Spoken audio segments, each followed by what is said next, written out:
Hi hello. ഇന്ന് കുറച്ച് crab കിട്ടിയിട്ടുണ്ടായി. അപ്പൊ ഒരു ക്രാബ് റോസ്റ്റ് ഉണ്ടാക്കാന്ന് വിചാരിച്ചു. അപ്പൊ അതിന്റെ ഇൻഗ്രീഡിയൻസ് എന്തൊക്കെയാ നോക്കാം. ക്രാബ് ഉണ്ട്, പിന്നെ കുറച്ച് ഉള്ളി, പച്ചമുളക്, തക്കാളി, വെളുത്തുള്ളി, ഇഞ്ചി. അപ്പൊ ഇതിന്റെ പ്രിപ്പറേഷൻ എങ്ങനെയാന്ന് നമുക്ക് നോക്കാം. പാന് ചൂടായിട്ടുണ്ട്, ഇതിലേക്ക് നമുക്ക് എണ്ണ ഒഴിക്കാം. ഇതാ നമ്മുടെ എണ്ണ ചൂടായിട്ടുണ്ട്. അതിൻ്റെ അകത്തേക്ക് വെളുത്തുള്ളിയും ഇഞ്ചിയും ചതച്ചത് ചേർക്കാണ്. അതിന്റെ പച്ചമണം മാറുന്നത് വരെ ഇളക്കിക്കൊണ്ടിരിക്കുക. അതിനകത്തേക്ക് നമ്മള് ഉള്ളി മുറിച്ച് വെച്ചത് ആഡ് ചെയ്യാണ്. ഇത് നന്നായിട്ട് ഇളക്കി കൊടുക്കാം. ഉള്ളി വാടുന്നത് വരെ നമുക്ക് ചെറുതായിട്ട് ഇളക്കി കൊടുക്കാം. അപ്പൊ ഉള്ളി ചെറുങ്ങനെ വാടി വന്നിട്ടുണ്ട്. ഇനി ഇതിൻ്റെ അകത്തേക്ക് നമ്മള് പച്ചമുളക് ആഡ് ചെയ്യാണ്. അപ്പൊ ഇതിന്റെ പച്ചക്കുത്ത് മാറുന്നത് വരെ ചെറുതായിട്ട് ഇളക്കി കൊടുക്കുക.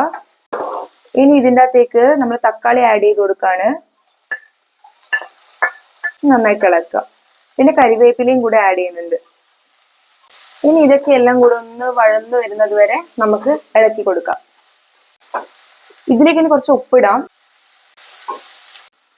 ഇനി ഇതിൻ്റെ അകത്തേക്ക് ആവശ്യത്തിന് മഞ്ഞൾപ്പൊടി, ഇതിൻ്റെ അകത്തേക്ക് ആവശ്യത്തിന് മുളക് പൊടി, പിന്നെ നമ്മൾ വറുത്ത് അരച്ചതല്ല പൊടിച്ചു വെച്ച മല്ലിപ്പൊടിയാണ് ചേർക്കാറ്. കുറച്ച് മല്ലിപ്പൊടി. ഇതൊക്കെ ചേർത്തിട്ട് നന്നായിട്ട് വീണ്ടും ഇളക്കാം. ഇതിന്റെ പച്ചമണം മാറുന്നത് വരെ നമുക്ക് ഇളക്കി കൊടുക്കാം. ഇനി നമ്മൾ ഇതിൻ്റെ അകത്തേക്ക് ഞണ്ട് ആഡ് ചെയ്യാണ്. നമ്മുടെ മെയിൻ ഇൻഗ്രീഡിയന്റ് ഞണ്ട് ആഡ് ചെയ്തിട്ടുണ്ട്.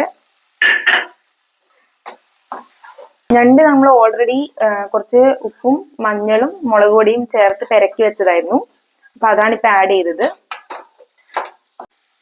ഇതിൻ്റെ അകത്തേക്ക് ഒരു 1/2 ഗ്ലാസ് വെള്ളം ഒഴിക്കുന്നുണ്ട്.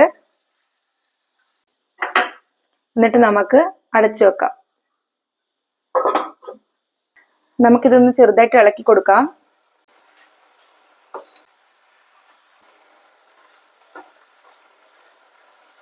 ഇതിൻ്റെ അകത്തേക്ക് കുറച്ച് കുരുമുളക് പൊടിയും കൂടി ആഡ് ചെയ്യുന്നുണ്ട്. എന്നിട്ട് നമുക്ക് ഇളക്കി കൊടുക്കാം.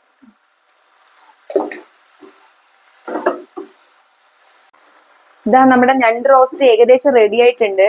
ഇത് ഞാൻ ഫുള്ള് വറ്റിക്കുന്നില്ല, കാരണം ഇവിടെ എല്ലാവർക്കും ചെറുതായിട്ട് ചാറ് താല്പര്യമുള്ളത് കൊണ്ട് ഫുള്ളായിട്ട് വറ്റിക്കുന്നില്ല.